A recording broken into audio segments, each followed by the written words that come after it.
အားလုံးပဲမင်္ဂလာပါခင်ဗျာဆိုတော့ဒီနေ့မျှဝေပေးခြင်းတဲ့ခေါင်းစဉ်ကဘာလဲဆိုတော့ကျွန်တော်တို့လူတော်တော်များများသိကျင်ကြတဲ့ဘလို့လူမျိုးတွေကစေးကြောင်တာများတယ်လဲဆိုတဲ့ခေါင်းစဉ်ပေါ့နော်ဆိုတော့အဲ့ဒီခေါင်းစဉ်မှာကျွန်တော်နည်းနည်းလေးလွဲနေတာတော့ရှိတယ်အဲ့ဒါကဘာလဲဆိုတော့ဘလို့လူမျိုးဆိုတာအထက်ကျွန်တော်တို့ဘလို့မျိုးအကြောင်းရင်းတွေကြောင့်ဘူးရီစေဝါသုံးဆွဲတဲ့ခါမှာဒီစေးကြောင်တယ်ဆိုတဲ့အခြေအနေတစ်ခုကိုရောက်သွားတယ်လဲဆိုလို့ရှိရင်ပို့ပြီးတော့မှန်မယ်ဆိုတော့ဘာလို့လဲဆိုတော့ကျွန်တော်တို့ဒီမူရီစေဝါသုံးဆွဲသူတော်တော်များများမှာဘလိုမျိုးကျွန်တော်တို့ခံယူချက်ရှိတယ်လဲဆိုတော့မူရစေးဆိုတာ level တစ်ခုရှိတဲ့သူမှသုံးလို့ရတယ်ဆိုတာမျိုးเนาะအုံနောက်စင်တဲ့တစ်ခုရှိမှသုံးလို့ရတယ်ဆိုတဲ့ဟာမျိုးယုံကြည်မှုမျိုးရှိကြတယ်အမှန်တော့ဒါကမဟုတ်ဘူးဗျဘာလို့လဲဆိုတော့ကျွန်တော်ခုလက်ရှိကျွန်တော်တို့ဒီအလုပ်ကိုလုပ်နေတဲ့အချိန်မှာကျွန်တော်မူရစေးဝါနဲ့ပတ်သက်ပြီးတော့ကျွန်တော်အတိုင်ပင်ခံပုဂ္ဂိုလ်လုပ်ပေးနေတဲ့အခါမှာလာကြတဲ့တိုင်ပင်ကြတဲ့လူတွေတော်တော်များများဟာအလွှာပေါင်းစုံကလူတွေเนาะအုံနောက် level မျိုးစုံကလူတွေလာကြတယ်เนาะကျွန်တော်ကိုယ်ပိုင်လုပ်ငန်းရှင်ကြီးတွေလည်းပါသလိုပညာတတ်တွေလည်းပါတယ်ပညာတိတ်ပြီးတော့မတက်တဲ့လူတွေလည်းပါသလိုကျွန်တော်တို့ရက်ွက်ထဲမှာမြင်နေကြရတဲ့အခါမှာကျွန်တော်တို့ဟိုပလုံကောက်တဲ့ကလေးလေးကအစဒီ W1 ကိုကျွန်တော်ဟိုတထေးကြီးတွေအစုံသုံးနေကြတာဖြစ်တဲ့အတွက်ဘလို့အခြေအနေအရက်မျိုးကဘူးရီစေဝါသုံးတဲ့အခါမှာစေးကြောင်တဲ့အဆင့်ကိုရောက်စေသလဲဆိုလို့ရှိရင်ပို့ပြီးတော့ပြည့်စုံမှာဖြစ်ပါတယ်ဆိုတော့ကျွန်တော်တို့အခုဒီအကြောင်းအရာကိုပြောမယ်ဆိုလို့ရှိရင်ကျွန်တော်နံပါတ်1အချက်ကကျွန်တော်တို့အုံနောက်ထဲမှာရှိတဲ့ဓာတုဗေဒဓာတ်တွေမညီမျှတော့တဲ့ဟာကနံပါတ်1အချက်ဖြစ်မယ်ဒါကဘာလဲဆိုကျွန်တော်အုံနောက်ထဲကနေ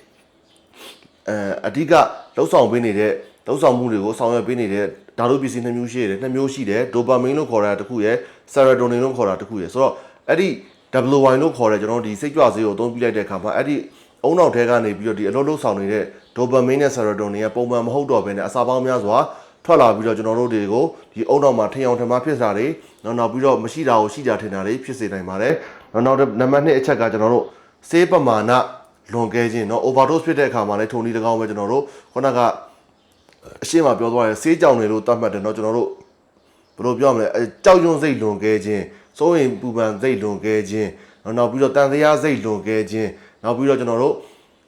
့သူများတွေမမြင်ရတဲ့အရာတွေကိုမြင်တာသူများတွေမကြားတဲ့အရာတွေကိုကြားတာကိုဘေးကကိုအနီးအနားတစ်ဝိုက်မှာရှိတဲ့လူတွေကိုအန်ရပြီးတော့မယ်လို့ထင်တာဆိုတော့ဒါတွေကို overdose ကလည်းဖြစ်စေနိုင်တယ်နောက်တစ်ခုကကြာဆိုကျွန်တော်တို့ဗာလဲဆိုတော့စေဝါတွေကိုရောတော့အသုံးပြုခြင်းဒါကတော့ကျွန်တော်တို့ဖြစ်လေဖြစ်တာရှိတဲ့သုံးလေလောက်တာရှိတဲ့ဟိုပုံစံတစ်ခုပေါ့ကျွန်တော်တို့လည်းထုံလေး၎င်းပဲကျွန်တော်တို့မူဝေးစေဝါသုံးဆွဲခဲ့စဉ်အခါကတစ်ခုတည်းကိုကျွန်တော်ဒီဇိုင်းမှာသုံးတာမျိုးမဟုတ်ဘူးစိတ်ကြွစေးလည်းပါတယ်ကျွန်တော်တို့ဒီအဘိမဲဆိုလည်းပါတာပဲအိုက်ဆိုလည်းပါလိုက်တာပဲနောက်ပြီးတော့ကျွန်တော်တို့ဒီစေးကြောက်ဆိုလည်းပါလိုက်တာပဲဆိုတော့အဲ့လိုမျိုးမူဝေးစေဝါတွေကိုကျွန်တော်ရောတော့ပြီးသုံးဆွဲတဲ့အခါမှာဒီစေးကြောင်ခြင်းဆိုတဲ့အခြေအနေတရက်ကိုအမြန်ဆုံ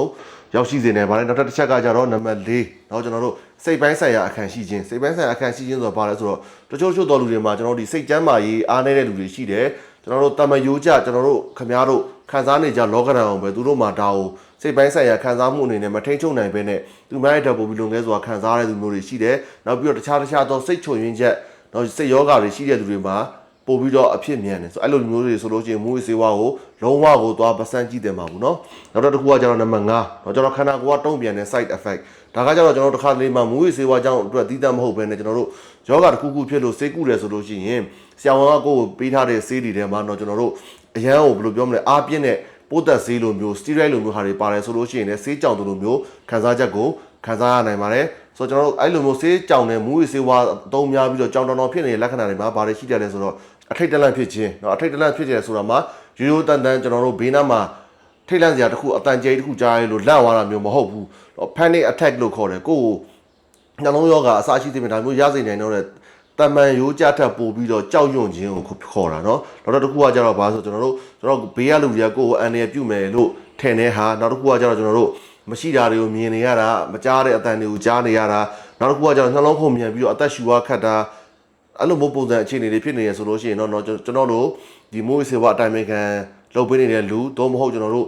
စိတ်ကျန်းမာရေးဆရာဝန်အစရှိသဖြင့်ဒီကျွမ်းကျင်တဲ့လူတွေနဲ့တိုင်ပင်ဆွေးနွေးပြီးတော့ဒီယောဂါကိုကုသလို့ရပါတယ်ပျောက်ကင်းအောင်လုပ်လို့ရပါတယ်မိုးစေဝါကိုမပြတ်အောင်ဖြတ်လို့ရပါတယ်ကျေးဇူးများကြီးတင်ပါတယ်ခင်ဗျာမင်္ဂလာပေါင်းနဲ့ပြည့်စုံသောနေ့ရက်အချိန်ခါလေးဖြစ်ကြပါစေ